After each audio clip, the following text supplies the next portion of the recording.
Okay, here we go. So, April submitted Maya Angelou. And interesting because let me say first, what I know about her is that she's a poet, an American, I think American poet, lady, female, older. I don't know when I feel like she had some notoriety in her youth. I feel like she became I feel like she was an activist as well. I'm not sure if I'm pulling that from memory or pulling that from intuition, but the intuition piece is that she did it for a long time. Like, even when she was young, she was involved in activism. So it's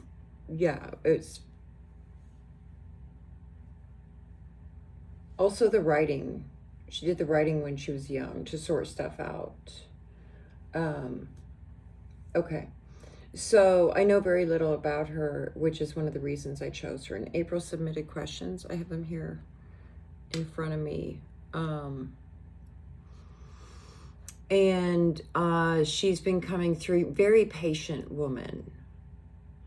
And that served her really well throughout her life, like she shows me, because the activism she participated is slow moving. She's showing me it's like a tick, tick, tick at a time, changing. Okay. So, sorry, I feel it's harder for me today to settle for some reason. So give me just a second to take a couple of deep breaths. She's here close and wants to communicate. So the first question April submitted was, what is her most cherished lesson from this life? Second one is, what is the one thing you want women to know, especially in motherhood and relationships? And then the third one is, what mattered most to you at the end of this life? And I feel like she may have suffered some sort of stroke in the last part of her life. I'm getting a lot of pain in my forehead, and I feel like that was as a result of a stroke, but I feel like it's something she lived through, and maybe she had frequent headaches. So that's something I can look at to see if I can validate.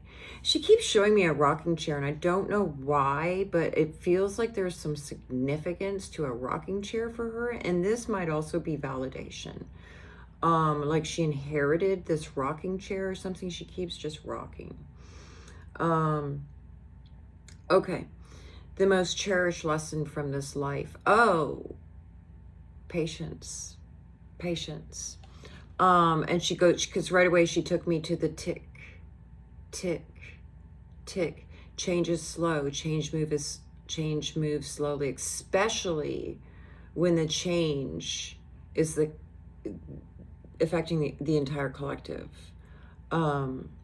So patience, tick, patience, tick. Like every little small change, there it is. What was the question? Sorry, she took me away with that answer. The one most cherished lesson, to be patient. Because when she was younger, she was not patient. And she actually, like, she was much louder, much brasher, much in your face. But as she aged, she learned that 1 degree of change is still change. Patience is what she said. Patience. What is the one thing you want women to know, especially in motherhood and relationships? The one thing you want women to know.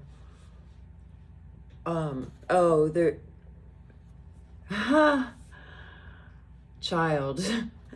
To narrow it down to one thing. She's showing me nuts, like a walnut. Why is she showing me a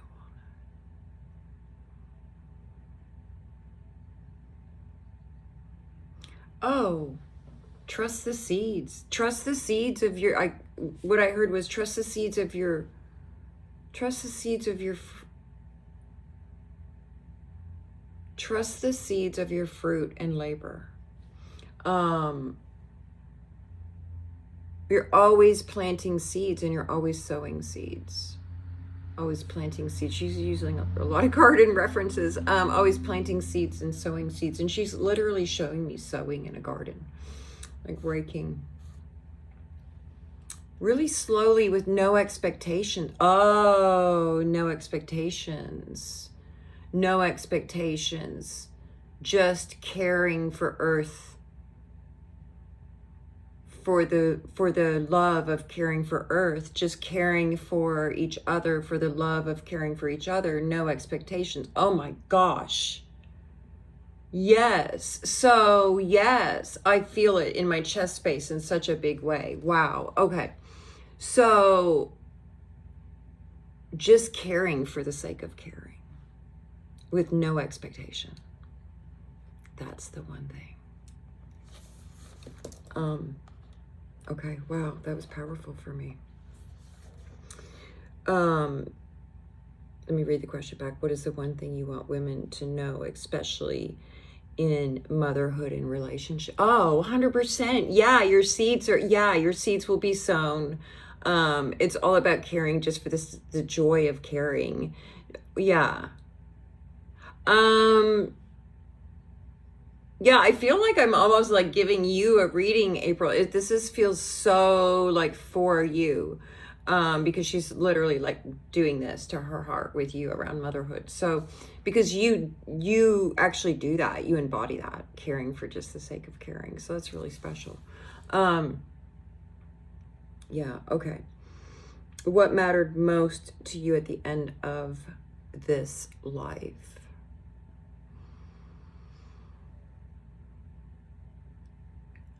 She's giving me a lot. Okay. So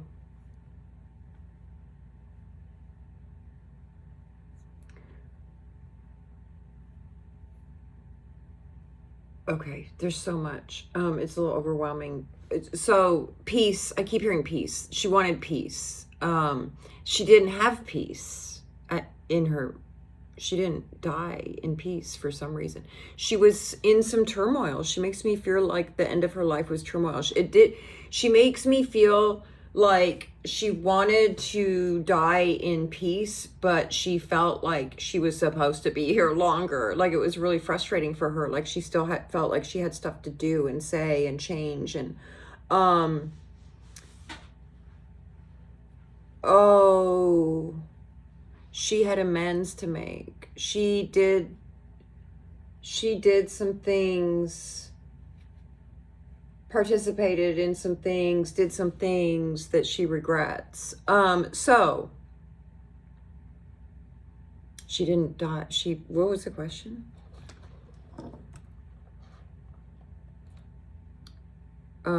What mattered most to you at the end of this life? Yeah, peace. And she didn't have it for some reason. Feels like there was a lot going on. It feels like there was a lot going on around her estate. It feels like there was a lot going on in government when she died, politics. There was a lot going on in the world. I don't know what year she died. So I don't know necessarily what she's referring to, but she makes me feel like it was a very tumultuous time and that there was people that she felt like she still needed to be here for. So it was difficult for her at the end of this life. She wasn't ready for the end when it was the end. And she's at peace now. She shows me like I'm at peace now. But at the end of her life, she just, some choices she made and some choices others made affected how she passed. There were loved ones around her. She makes me feel like she did not pass alone, like there were people around her that she cared about and loved. And she was not afraid. And she's still doing work. She knows now.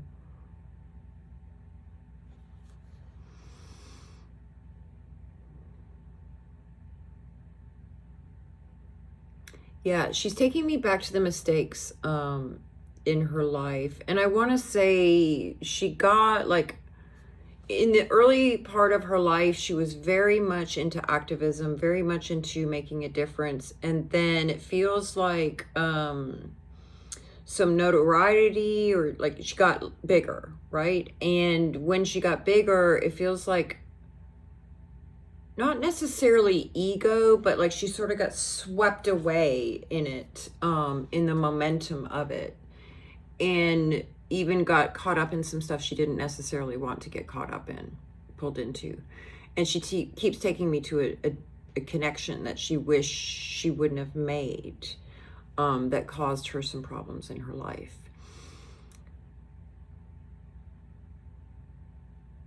She's really taking me like some interesting places.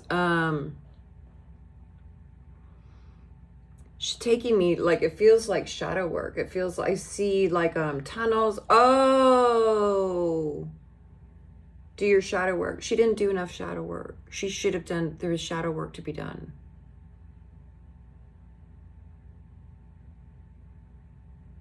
Oh, yeah. She had some ego stuff. She had some ego stuff in her way.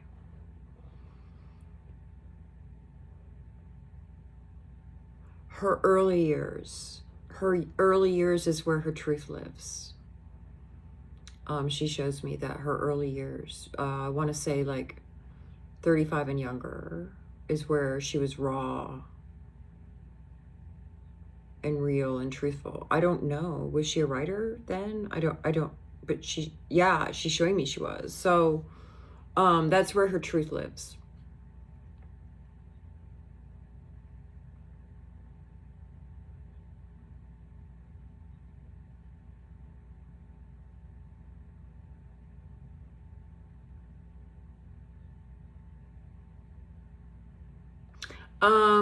Okay.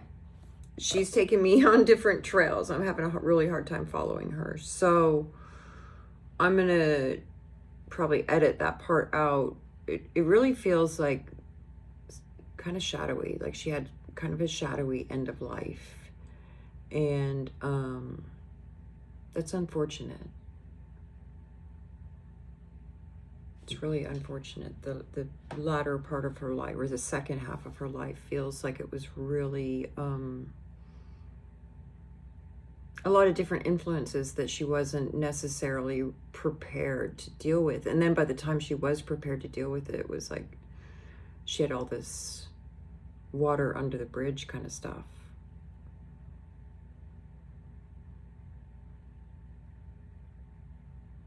But then she got older, wiser, and then she got to the point where she just didn't give a shit. It's not the word she used. She chose a different word, but she just really didn't care at the end. She didn't care what they thought, what anybody thought. And she got back to her truth. And I feel like her final book also might carry quite a bit of truth. I feel like there's actually a final book that hasn't been released. I'm pretty sure she's a published author. I think there's a final book that she wrote that carries truth also, that has not been released. And it's also where she gets humble. Yeah. So I would be interested in looking at her final book and her early 2 books. I feel like she has a lot of books she's showing me. It feels like 2 were really big game changers for her. Be interested to see. I keep getting Oprah Winfrey. So I don't know. Did she work with Oprah Winfrey? I'm not sure. Did Oprah Winfrey has her as a guest, or like were they more than, like, were they friends? What, I don't know why she keeps bringing Oprah Winfrey through, or not through, but the topic of her, bringing her up. So I'm finally acknowledging, okay, Oprah Winfrey. Now what?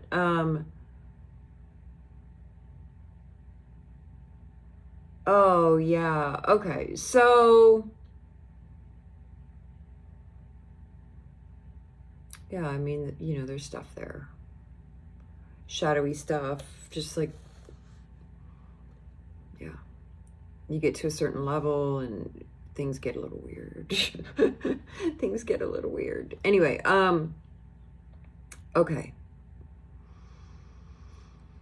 Oh, motherhood will make you humble. Yeah. Uh-huh. Mm-hmm, mm-hmm, mm-hmm. Okay, I'm rambling a bit, and she's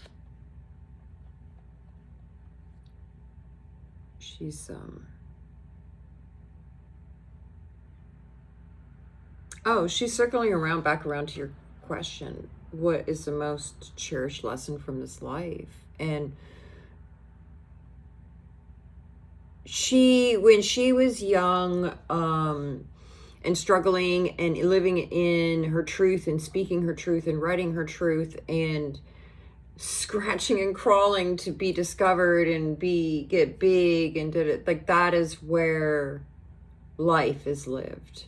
Then it, like, the ego stuff once ego gets in the way, and then it's like taking yourself too seriously, taking everything too seriously, serious, no time to even feel the joy of the success or feel the joy of the win or the new writing, or you don't even get to feel it because the ego is just like, oh, gotta do more, gotta be this, gotta do that, be this, do that, be this, do that. So you don't even get to feel the success. And living in humbleness, a humble, and she keeps emphasizing like humble, giving it such a full word. I feel like almost we're supposed to ask to be humble. Living humbly is the truth. That's the truth. That's the truth. That's because the truth of it is, that's everybody has what they need if they're living humbly. If they're, it's the excess that creates the lie, that creates creates the ego. The excess creates the ego. Humility and humble, keep it real, keep it grounded in reality. When you get that big, and I feel like she makes me feel like it happened quick for her. It was like 1 minute she was scratching, crawling, and then all of a sudden, and I feel like maybe did Oprah shift things for her and make her really big?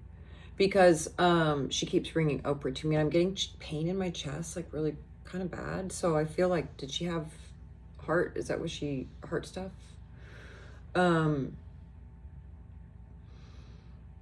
Okay, I can't remember what that last piece was, but I feel like that was a really important part of the message. So I'm going to end it there, and thank her for coming through. It was felt a little more disjointed. But I think it was me and not her. Well, obviously it was me and not her, but